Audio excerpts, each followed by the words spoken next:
The stars shifted, as they always did, but this time they brought with them a shadow. Hovering just beyond the moon's orbit, an obsidian fortress eclipsed Earth's satellites in seconds. It wasn't stealthy. It didn't need to be. It announced itself through a deafening frequency that shattered radio networks across 3 continents. A single message repeated in a language that sounded like a tyrant gargling thunder. The translation arrived moments later, auto-processed by every linguistic AI on Earth. Your skies now belong to Zorvok the Undying. Prepare your species for subjugation.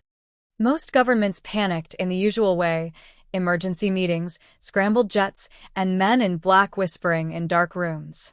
But the rest of the planet, glued to live streams and confused by the oddly theatrical tone, wasn't buying it. Conspiracies bloomed like weeds. Was it an elaborate marketing campaign? A rogue billionaire's prank? A satellite glitch? Zorvok didn't wait for clarity. A beam of violet plasma opened the clouds over Geneva, and from it descended a levitating throne, flanked by serpentine drones humming in eerie harmony. Zorvok himself appeared like a villain ripped straight from a sci-fi paperback, towering, cloaked in shadow thread robes, his face hidden behind an angular mask that pulsed with faint red lines. And still, people laughed. Not everyone, of course, but enough. The world delegation sent to meet him had been assembled quickly, a patchwork crew of scientists, diplomats, and, oddly, a comedian. Ava Chun had been added at the last second when someone on the UN Cultural Affairs Council had argued, "If this is a joke, we need someone who can tell a better one." So she stood there beside the UN Secretary General, wearing a t-shirt that said, "I survived 2020, try me," chewing gum and squinting at the throne descending like a goth chandelier from the sky. Zorvok's voice boomed across the valley, made real not through air, but vibration. "I am Zorvok the Undying, sovereign flame of the Velker Dominion. I have brought 1,000 worlds to heal. You shall be no different." There was a long pause.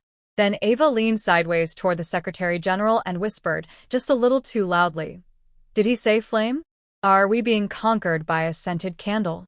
A sound cracked the silence. Not a scream, not fear, a snort. From Dr. Kumar, a planetary astrophysicist standing 2 feet behind her. Zorvok's head twitched.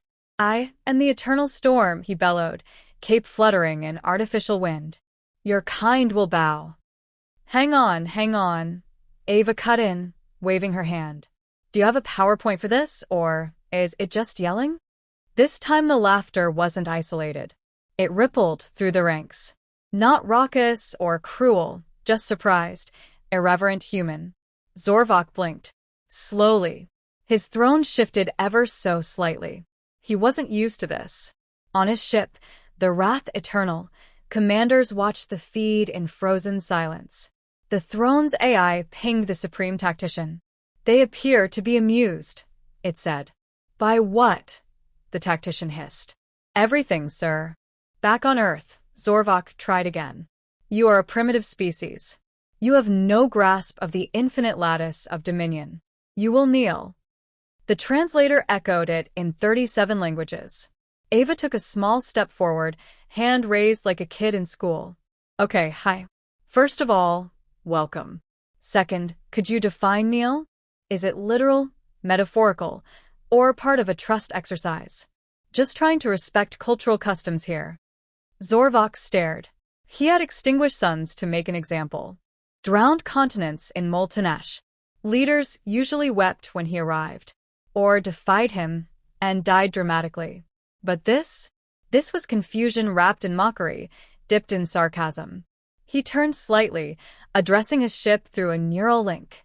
"Begin atmospheric lockdown sequence. If words will not bend them, fire will." But nothing happened. "System override denied," the AI intoned. "Warning. Targeting system affected by signal interference. Source: multiple memes." Zorvok paused. "What is a meme?" A holographic pop-up floated briefly before him. A pixelated picture of him and his throne, captioned, "When you overdress for a first date, and it's just humans." Laughter erupted across Earth's networks. Zorvok's core temperature spiked. His mask flickered. You mock your deliverance? Ava stepped forward again. Look, I get it. You're probably a big deal where you come from. And that whole undying thing? Super impressive branding. But maybe next time, tone it down a notch. His hand twitched toward his gauntlet. Weapon spun alive for a millisecond. A single gesture, and she would vanish in flame. But she didn't flinch. She folded her arms. Behind her, the others did the same. Even Dr. Kumar. Even the Secretary General. You're not used to people laughing at you, Ava said gently. That's the thing with empires, isn't it? You forget what humans do best. Zorvok's voice lowered, distorted. What do you do best? She smiled. We survive. And when we're outmatched, overwhelmed, and absurdly outgunned, we laugh. Zorvok said nothing. The drones around him hovered, uncertain. The silence stretched longer than any in his centuries of conquest. And in that silence, somewhere deep inside a mask forged in supernova heat, something unfamiliar flickered. Not rage. Not dominance. Something else. Curiosity. The throne lifted a few inches off the ground. Not in retreat. But not in attack, either. Ava turned to the delegation. So, do we put out snacks or what? Zorvok didn't leave. Not yet. And the world, for once, leaned forward. Not in fear, but fascination. Something had cracked. And that something had laughed first. The days that followed were not what anyone expected, least of all Zorvok the Undying. Instead of delivering ultimatums or raining down destruction, he lingered. His throne ship hovered silently in low orbit, casting a serpentine shadow over the Atlantic. Earth's skies stayed clear, its cities untouched, yet every government on the planet kept their fingers hovering over metaphorical panic buttons. No demands. No attacks. Just that monumental, silent presence, and one deeply unsettled supreme leader. He had retreated to his private chamber aboard the Wrath Eternal, surrounded by hollow relays and relics of conquered worlds. All of them had once trembled at his voice. But not Earth. Not these laughing creatures. Zorvok replayed the footage for the 11th time. Ava Chin, the audacity of her, smirking up at him like she'd cracked the galaxy's greatest joke. And the others had followed her lead. Were they fearless, or simply too foolish to understand what he was? He opened a private channel to his high executor. These humans, Zorvok began slowly, possess a weapon I cannot quantify. A hidden defense grid? The executor asked. No, Zorvok said. Mockery. Silence. Then, shall I initiate orbital vaporization protocols? No, Zorvok growled. They must understand who I am. They must feel it. Back on Earth, Ava was doing interviews. Yeah. BBC. Galactic Net. Her face was everywhere. The woman who made a warlord wobble. She didn't feel like a hero, though. She hadn't meant to insult anyone. She just couldn't help herself. The whole thing felt surreal, like the universe had been flipped into parody mode. I think he's insecure, she told a late-night host. I mean, he wears a mask, speaks like a Shakespeare villain, and has more capes than a Renaissance fair. That's not power, that's cosplay with ego issues. Somewhere in orbit, the throne's AI repeated her broadcast in real time. Zorvok stared at the holoscreen, jaw clenched. Is this war commentary? Technically, she is a humorist, the AI replied. A profession specific to the human psyche. They do not simply resist through force. They deconstruct. Zorvok exhaled steam. Summon her. A transmission request arrived on Earth 2 hours later. Unprecedented. No explosions, no ultimatums, just an invitation. Ava was flown to the launch site under armed escort, mostly for show. She didn't protest. Honestly, part of her was curious. She never expected the whole galactic warlord thing to go this far, but now that she was involved, she wanted to see how deep the rabbit hole went. The ship that collected her was sleek, almost elegant, built for intimidation but operated with unexpected courtesy. No chains, no threats, just silence, and a view of Earth growing smaller through a crystalline viewport. When she stepped aboard the throne chamber, Zorvok was already seated. Not looming. Not levitating. Just waiting. I brought no guards, he said. I brought no jokes, she replied, which was already kind of a joke. They regarded one another. I have conquered civilizations that span nebulae, he began, his voice less thunderous now, more measured. I am revered as immortal. My very name halts rebellions. Yet your kind, your voice, renders all that ridiculous. Ava shrugged. I don't think it's personal. We just have a habit of laughing when things scare us. It's a survival instinct. Laughter is how we defuse bombs we can't see. Zorvok tilted his head. You are not warriors. You wield no fleets. Yet your culture disarms without weapons. Not always successfully, Ava admitted. But when you showed up in a flaming throne yelling about subjugation, come on. It was kind of funny. His mask twitched. I crafted my image over centuries, designed to elicit awe. You did. Just not the kind you expected. Zorvok turned away, his gaze drifting to a wall of relics, shards of thrones, burned flags, the bones of extinct kings. I was forged in war, he said softly. Built to terrify. It never occurred to me there was another way. That's the thing about fear, Ava said. It works until someone calls its bluff. He looked back at her. What would your people have me do? I'm not here to negotiate for Earth, she replied. I'm a comedian, not a politician. But if you want advice, maybe stop trying to be a god. Try being a guest. Zorvok said nothing for a long time. Then, with mechanical grace, he reached up and unclasped his mask.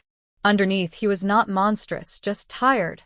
His face was creased from time, not rage.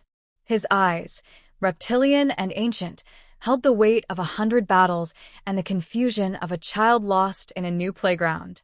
I do not know how to be that, he confessed. Ava smiled. Well, lucky for you. Earth throws a mean welcome party. He didn't laugh, not yet. But something softened in his posture. When Ava returned to Earth, she carried no treaty, no intergalactic promise. But she carried a message. The Supreme Leader is listening. That night, across 1,000 systems, a transmission played simultaneously.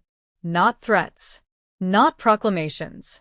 A simple image, Zorvok, unmasked, seated beside Ava. And one line of text. Perhaps there is power in understanding. The galaxy, for once, didn't react with fear. It reacted with intrigue. And just beyond Earth's moon, the Wrath Eternal drifted silently, not as a weapon, but perhaps, for the first time, as a guest. Earth's skies were calm, but its people were restless. Zorvok had not left. 3 weeks had passed since the meeting aboard the Wrath Eternal, and although no weapons had fired and no more speeches were made, the presence of an ancient warlord hovering over the planet had become less of a threat and more of a question mark. The world's governments remained cautious, stockpiling plans and contingencies, but the public mood had shifted. Memes evolved into documentaries. Fear had been replaced by fascination. Children began calling their tantrums Zorvoks. Cafes sold Wrath Eternal Blend lattes. The Supreme Leader had become, somehow, a part of Earth's daily absurdity. But Ava Chen wasn't laughing anymore. She sat alone on the rooftop of her building in San Francisco, staring up at the invisible silhouette of the throne ship in orbit. It was always there, just past the eye's reach, like a ghost moon. Something gnawed at her, a sense that she'd stepped into something far more complex than she'd realized. Zorvok wasn't gone, and he wasn't invading, but he also wasn't idle. He was learning. He had begun requesting information, books, music, films, podcasts. He devoured them at a pace no human mind could manage. His AI pinged world libraries for access to Shakespeare, Tupac, quantum theory, and cooking shows. His throne ship requested a streaming subscription. Ava had laughed at first, until it became clear he wasn't doing it to blend in. He was trying to understand them, humans, and with that came risk. One afternoon, she received a message. Not from any government. From Zorvok himself. Just 6 words. Let me visit. One day. It caused panic in 3 nations. The UN convened. Military satellites blinked awake. Some insisted it was a trap. Others said diplomacy demanded trust. Ava didn't speak at first, just listened as powerful men argued over a being who had already reshaped Earth's psyche without lifting a single blade. Finally, she stood. If he wanted to burn us down, he would have done it weeks ago, she said. Maybe he doesn't know who he is anymore.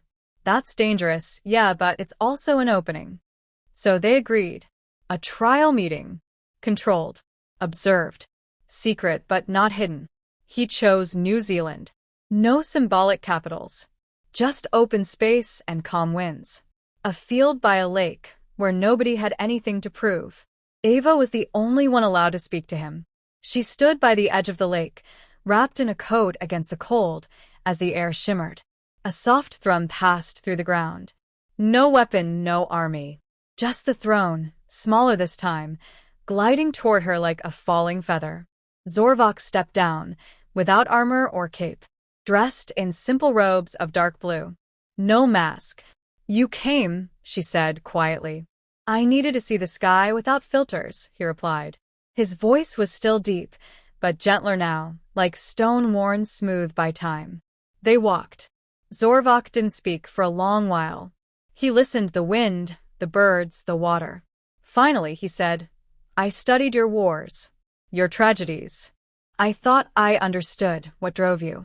And now, he stopped by a tree, touching its bark with curiosity. You are chaos. You laugh when afraid. You dance while grieving. You build empires from hope and tear them down for justice. Your species makes no logical sense. And yet, you endure. Ava smiled faintly. We're messy, but we try. He turned to her, his expression unreadable.